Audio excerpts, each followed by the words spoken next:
I'd like to welcome everyone. This is always one of my favorite events. In fact, Commissioner and I were just talking with LaDonna. Commissioner, I think, has been here for like 80 of them, and I've been here for 100 of them.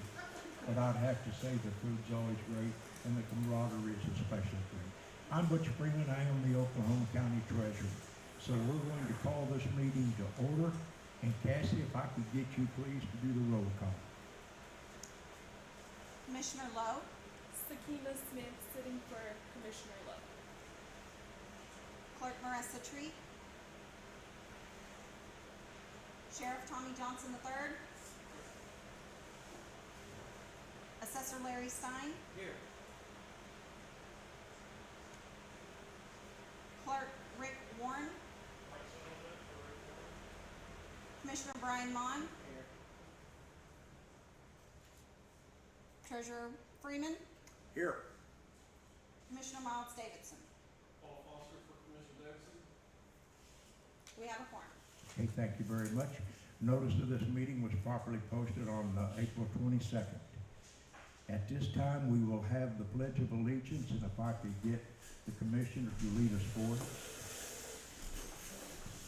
Pledge allegiance to the flag of the United States of America and to the republic for which it stands, one nation, under God, indivisible, with liberty and justice for all. I had a little trouble finding the flag, but I eventually got there. We're also, and Larry Stein, if you would please, let's do that. Have you do the blessing. Yes, sir.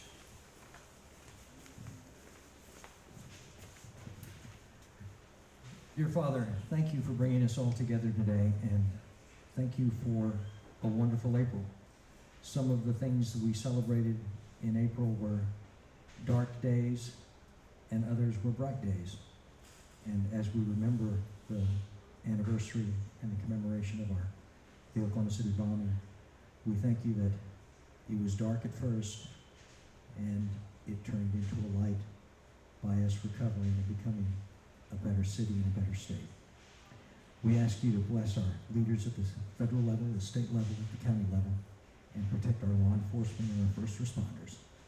And we thank the OSU Extension Agency for having us over for lunch. In your name we pray. Amen. Thank you, Larry. Okay, at this time, we're going to recess for lunch. And if I could, I'd need a motion to do that. So if I get from the budget board, got a motion, got a second. All in favor? All right. All right, we are going to recess, and I'm going to turn it over to LaDonna.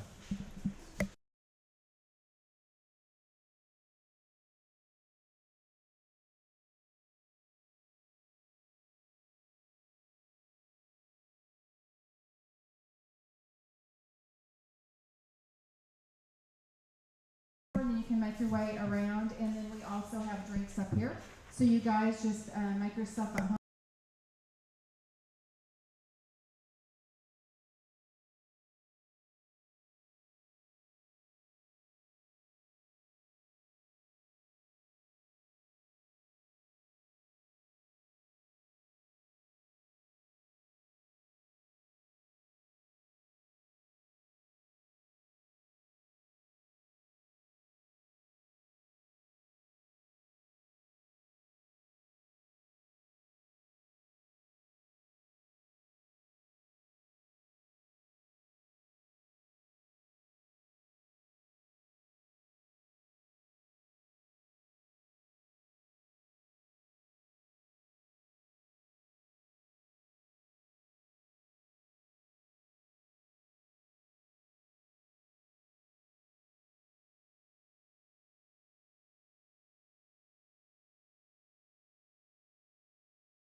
Okay, thank you.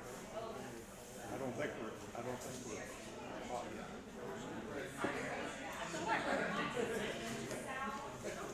Can you guys? There we go. Hello. We've had problems with that.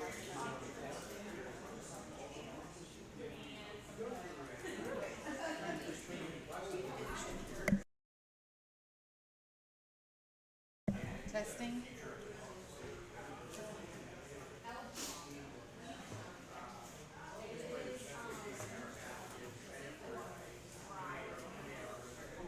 We have a backup. Turn it back on and off. Turn.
Yes.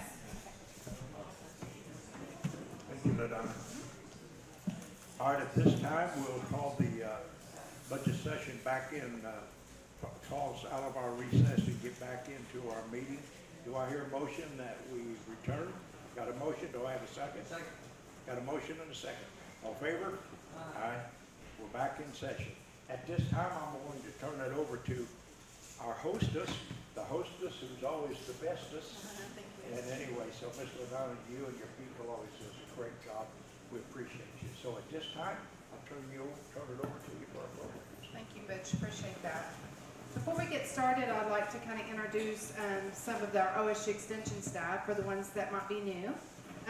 First of all, we have the pleasure of Dr. Damona Doy. She's our Associate Vice President of Oklahoma Public Extension Service. Then we have Dr. Gina Peak, Assistant Dean for Extension Engagement and Continuing Education and Assistant Director of Family Consumer Sciences. Claude Bass, our Southeast District Director. Candy Gable, our State Coordinator for the Community Nutrition Education Program. And then Rod Boddick, the State Program Coordinator for Strong Dads.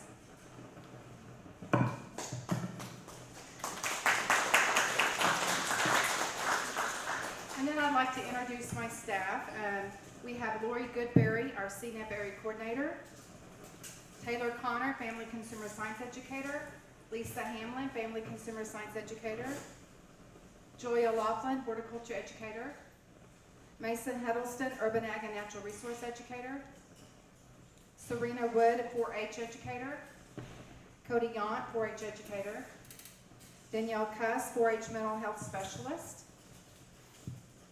Alicia Galura, Strong Dads Coordinator, our English speaking. And then Kenny Tavares is our Strong Dad Coordinator that teaches it in Spanish. And then we have Letitia Lewis, our Administrative Support Specialist.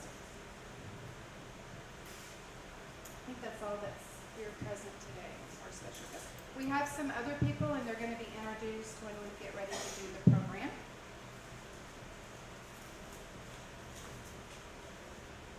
So I think we're ready, Cody, if you'd like to come.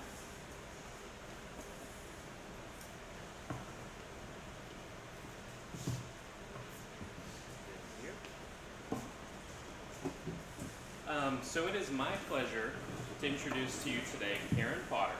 She is the dedicated leader of our Metro North 4-H Club. Karen is a registered dietitian and proud mother of 2 of our active 4-H members, including our current county reporter and our current county president. Her commitment to youth development is rooted in her own experience as a 4-H member, giving her a deep understanding of the program's impact. Karen brings passion, professionalism, and a servant heart to everything she does, and we are incredibly fortunate to have her as a 4-H volunteer and leader in Oklahoma County. Please put your hands together as we welcome her.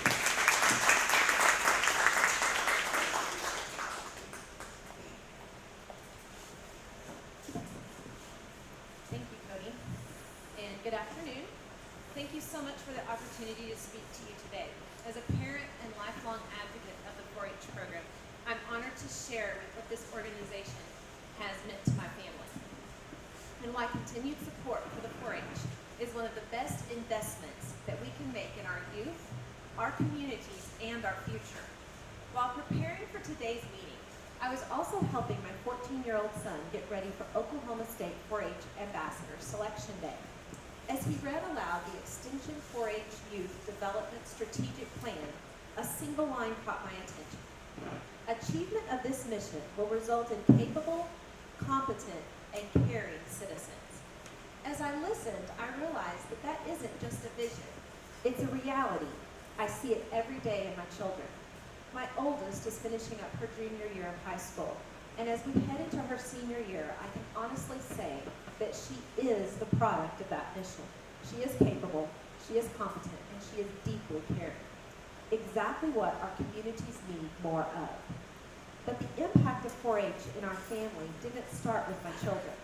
It started with me many years ago as a 4-H member and daughter of an extension educator growing up in Texas. The lessons I learned in 4-H about leadership, public speaking, commitment, and resilience have followed me through college, my professional life, and now as a parent. That's why I place such a high value on my kids' involvement in the program, because I lived it and I know what it can build. 4-H provides opportunities and experiences that our children simply can't get anywhere else. It's more than animals, vegetables, sewing, or any other project area that they may choose. It's about shaping young people into engaged, thoughtful, and prepared citizens. Let me share a few specific examples of how this looks for real in our family. When my daughter was in the 8th grade, she decided to run for student council. The application required her to describe her leadership and service involvement. She didn't panic. She opened up her 4-H record book and she started to copy and paste. Everything that she needed for that application was right there. Next came the interview. While her friends were nervous, some of them even terrified, she was absolutely ready. She was the only child of about a dozen or so kids who had ever been through an interview like that. 4-H had already put her in front of judges, panels, and groups. And while she still had butterflies, she knew how to speak clearly, confidently, and with purpose. That's a skill 4-H taught her. More than that, 4-H opened a door for her outside of 4-H. It helped her find a place and a path to success in her very large high school. Her journey wasn't always smooth. In 4th grade, she gave her first speeches without too much trouble. But by 6th grade, the nerves got the better of her, and she ran out of her room mid-speech with only 2 judges in the room. It happened again in the 9th grade, when she ran for district office, in front of a much larger crowd. She felt unprepared and rushed, and she ran out again. Thankfully, she was running unopposed. But here's the magic of 4-H. Instead of giving up, she grew. She served in that office and developed the skills she needed. By 10th and 11th grade, she has become an incredibly confident speaker, comfortable behind a podium, and ready to talk to any group of any size. That kind of personal growth doesn't happen in one moment. It happens over time, with consistent encouragement, opportunities to try, the space to fail, and an opportunity to try again.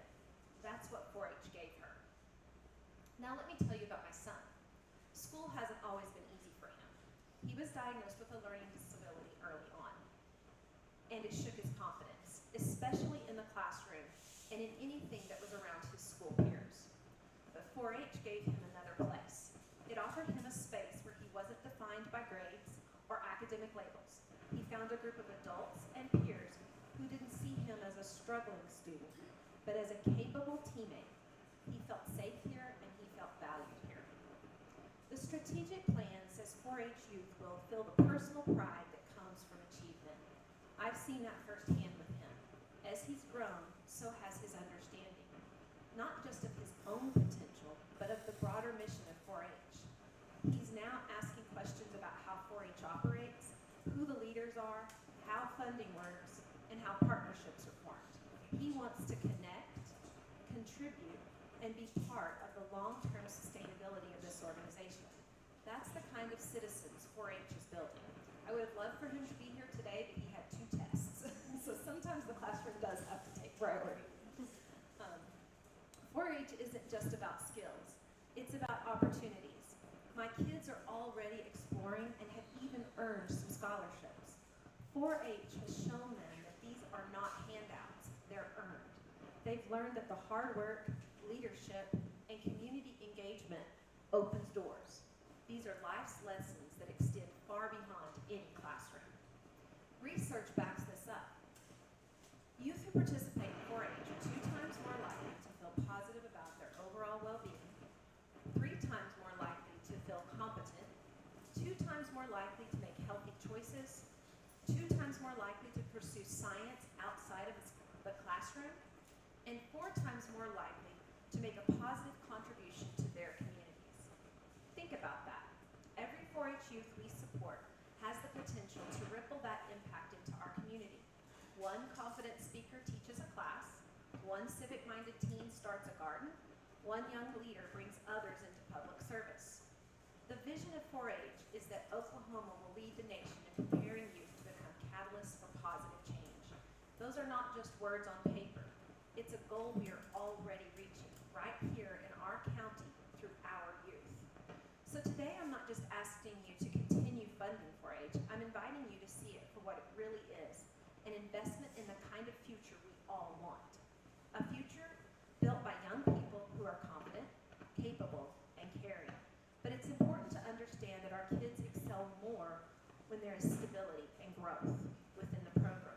As adult leaders and educators, we've watched with great pride as our county's 4-H program has transitioned over the last few years from a time of rebuilding to a point of true excelling. We are seeing momentum in our program. We can feel the energy, the growth, and the excitement from our kids, our youth, our kids, our volunteers, and our staff. Right now, we are at a critical moment. We have the chance to be a county that stands out in Oklahoma, but even at the national level. But to maintain this momentum and continue growing both in numbers and in depth of opportunities, we need more than just funding. We need continued support for the people behind the program, the staff, the leaders, and the volunteers who make it all happen. It's these individuals who are cultivating the next generation of leaders, who are making sure that our kids today can move confidently and competently into tomorrow. I'm asking you to value this program and also to support and understand that sustaining its success will require consistent strategic support. Stability within our county program will allow us to further expand the opportunities we provide to our kids and to continue developing the capable, caring, and competent citizens that 4-H promises to build. Thank you for your continued support. With your help, we can ensure that the momentum we've built continues to thrive and that the youth in this community have the chance to grow into leaders for tomorrow.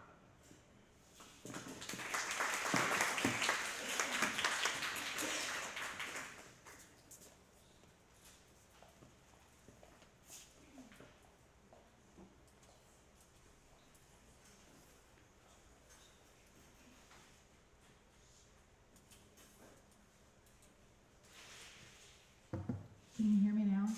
Okay. I don't know what happened. You can't tell, we have audio problems here, but let's just hold our breath and hopefully this will go. Okay, that does sound much better, doesn't it?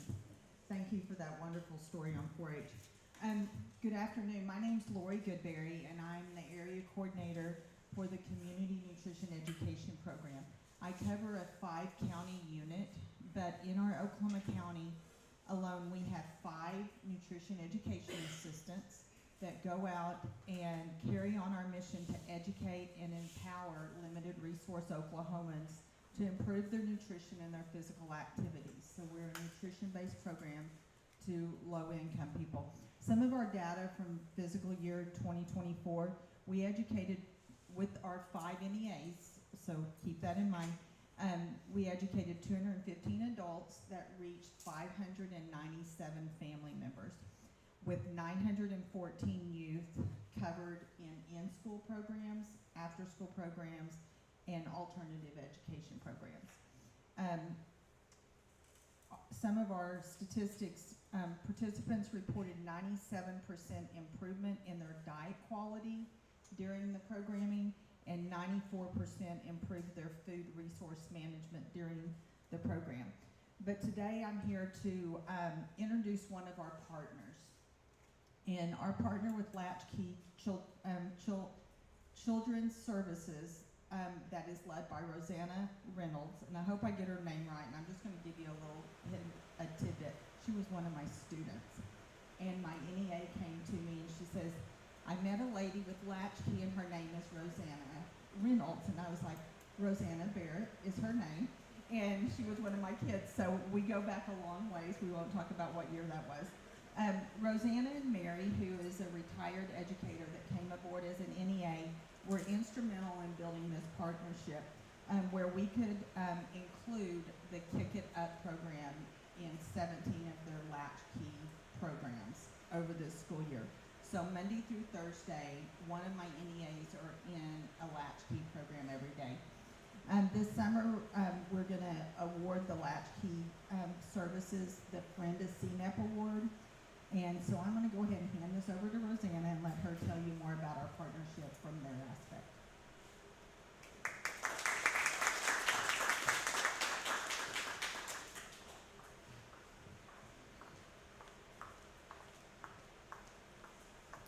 Good afternoon.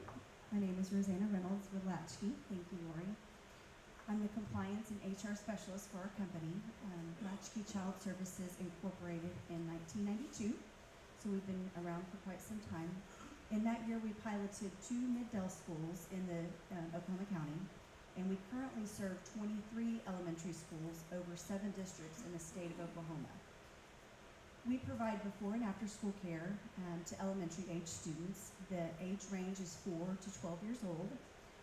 We operate in the cafeteria at our schools, so we are a nonprofit organization separate from the school districts that we contract with the public schools to operate in their school. It's a very familiar environment for the students, so they're comfortable with where they're at. Our goal is to provide families with a safe alternative so that their children are not going home alone. We strive to create an educational environment that helps enhance their educational experience. We understand they've been in a classroom all day, but we want to try to keep it educational as much as possible, but fun, and some time to relax too while they're doing that. Our staff interact with students as positive role models is always the goal. With safety being our #1 priority, comes with ensuring that we are meeting the health and well-being needs of our students. Our partnership with the CNEP program began last spring, so we decided to pilot 2 schools. We got together and we decided to do one kind of on one side of the metro and one on the other. So we did Quail Creek Elementary School, which is an Oklahoma City public school, and then Country Estates, which is in the Mid-Del Public School District. The children loved it. We give them a snack after school every day, but this kind of changed gear for them. Our snacks are kind of simple, so this program brought in some fun for that. With such great results with those 2 programs, we agreed to do as many as we could for the 2024-2025 academic school year. In Oklahoma County, Latchkey is currently serving over 500 students daily in 17 of the schools that we're doing the CNEP program with. These numbers span over 3 districts. We're in all 13 elementary schools of the Mid-Del, and then it also covers Para and 3 of our Oklahoma City public schools. We also serve other districts in the state. We have the Ada area out in eastern Oklahoma, and we're in Tri-City as well, which is in Grady County. of course, if any funding became available for these other schools, then we would love to do that as well. Just a couple little stories. So I was able to see Mary in action at one of our programs, and she does great with the students. They loved it. They got to hands-on pick their fruit. It was the cheesy fruit skewers, and they did worksheets afterwards. So they go in, they get to learn about the food, and then they actually do something educational with the worksheets. She talked about, you know, how a cow, the dairy of a cow, what all it provides to you. And then she also talked about fruits and vegetables, because some kids think one is a fruit and one is a vegetable. So it was real fun. I really enjoyed it. The kids liked it. She was very good with them. She did it in a very kid-friendly way, so they were learning at the same time as having fun. Another one was funny. The latchkey teacher said she had such a picky eater. He would not eat anything, and his mom always says he won't touch anything. I don't want it, I don't like it. The recipe that day was salsa, so of course there was peppers in it, green colored things, that he just said, I am not having any of that. His teacher just simply said, how do you know if you don't try it? So he just sat there and watched his peers, watched the lesson. All the kids are scooping it into their chips and enjoying it. He finally decided to have it, and the child had seconds. So it's opening doors for the students. I think a lot of us can relate with that, kids being picky eaters, so it is a good thing. We've really enjoyed having this program. We hope that it continues. The trust that is there with CNEP is twofold, so we really appreciate it, and we hope that this partnership grows. Thank you.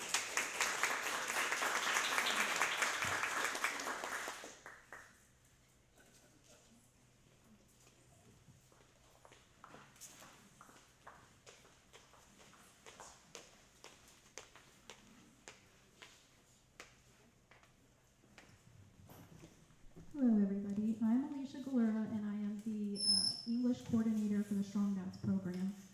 This is Kenny, he's my counterpart, he is the Spanish educator. So I'm honored to share a little bit about Strong Dads. It's a program really built on the belief that every father can be an active part of their children's lives. But more than that, it's really strengthens community. We give these dads support, resources, and so today we have a few people. We partnered with Ryan, and we have a dad, Austin Fielding, who's going to speak about his journey. So I'm going to hand that over to Ryan. No, I do everything she does, but in Spanish, okay? Speak Spanish. Okay, so I am, we've just recently partnered with First Step Men's Recovery. So Ryan, I'm going to bring him up and let him speak a little bit to that. Short, very short.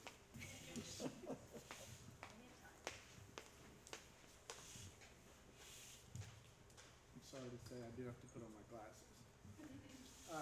My name's Ryan O'Toole. Can you hear me? Okay.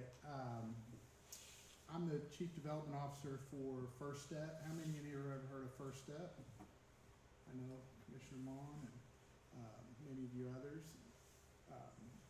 We've been around for 50 years, which is really amazing. It's a community-supported group, City of Oklahoma City, the surrounding counties. We serve all 77 counties in the state of Oklahoma and beyond. But I'm here today really to speak about Strong Dads and specifically about Alicia and the character, professionalism, and passion that she has for this program.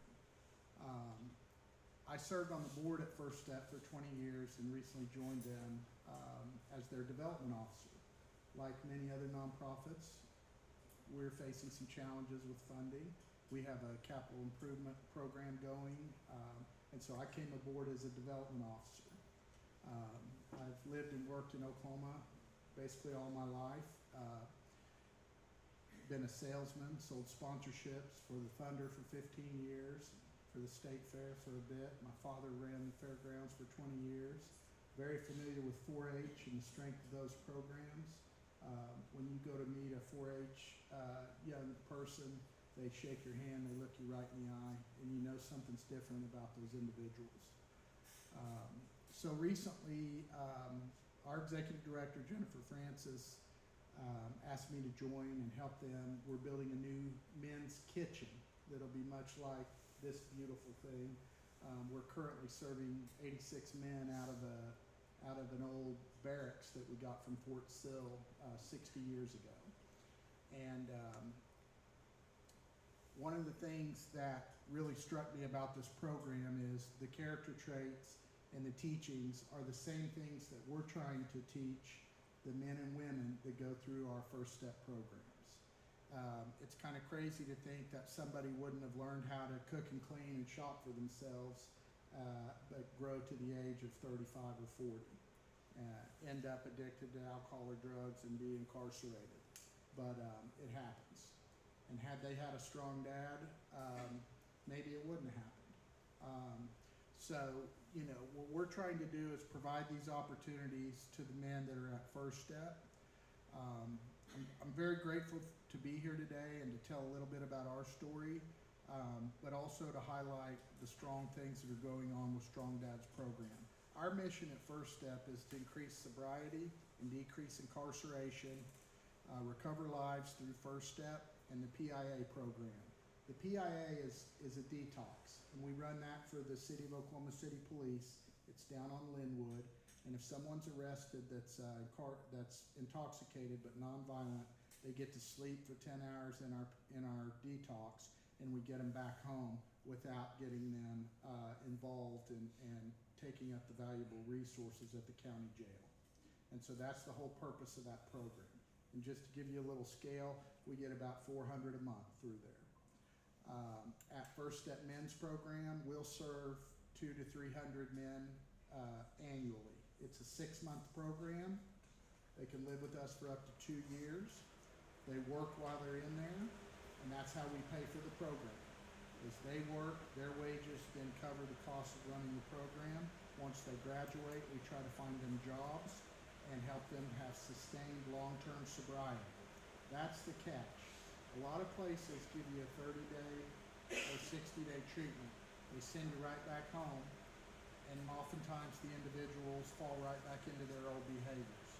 What we're really trying to do is offer more curriculum, training, and aftercare so that the individuals can have sustained sobriety. Strong Dads is a big part of that.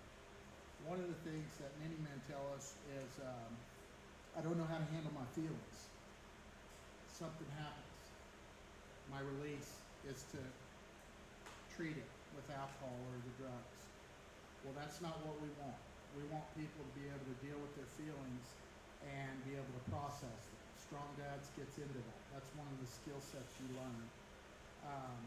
I could really talk for hours about it. I'm very passionate about the program. I feel like it's been a blessing that we were connected to Alicia. Our challenge is the men work all day, then we have AA meetings, classes, and other things at night, and so finding the window of time that they could complete this 12-week program, Strong Dads, we've found some time, and kudos to Alicia for working with us and staying diligent, and I just look forward to continuing to strengthen the partnership. And if you guys have any questions, I'll hang around after the meeting, and you can sure reach out to me. Alicia, back to you, and thank you for letting us be a part of it. Yes, and that is exactly the partnership, because it takes a tribe truly, and so working together to empower these men as parents, and that's exactly what that is. And so I could sit here and tell you about how impactful it is, but I have a dad, Austin, who graduated from the workshop, and he will speak to that. So.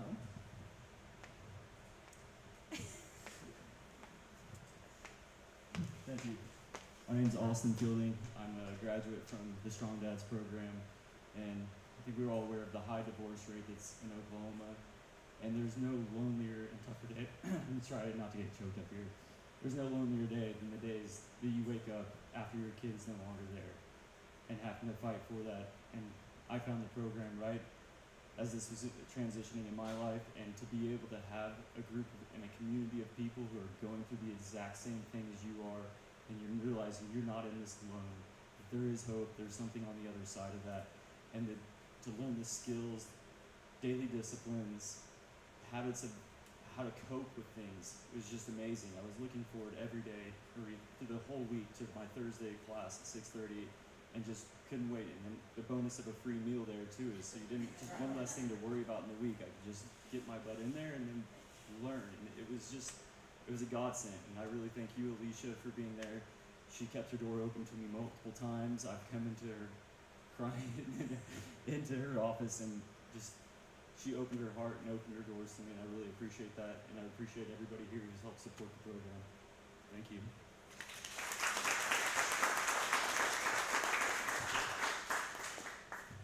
I'm gonna put Alicia on the spot.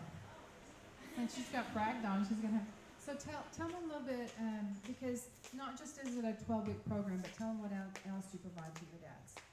So alongside the workshop, we also do case management. So we do weekly check-ins. We kind of tailor it to the dad, so however much he needs, providing support, resources, connections with other organizations, and however we can help them is a part of that as well. Thank you guys for doing that. Let's see. I guess closing remarks on the agenda. So I just want to thank everybody again for coming today. And I know everyone's really busy, taking time out of your schedule to come and listen to what amazing works OSU Extension is doing here in Oklahoma County. And we so much support the Oklahoma County Budget Board supporting us. So you guys are truthfully wonders in our hearts. Ladonna, you, your staff, thank you all very much. A special thanks to our presenters. As always, we learn so much here. You feed us so well. We learn so much. Why don't we do this more often? At this time, at this time, we will go back into the session with the budget board. First item is, are there any budget board members who have any comments? Hearing none, do I hear a motion to adjourn? Motion to adjourn. Do we have a second? All in favor of adjourning? Aye. Thank you very much, Madonna.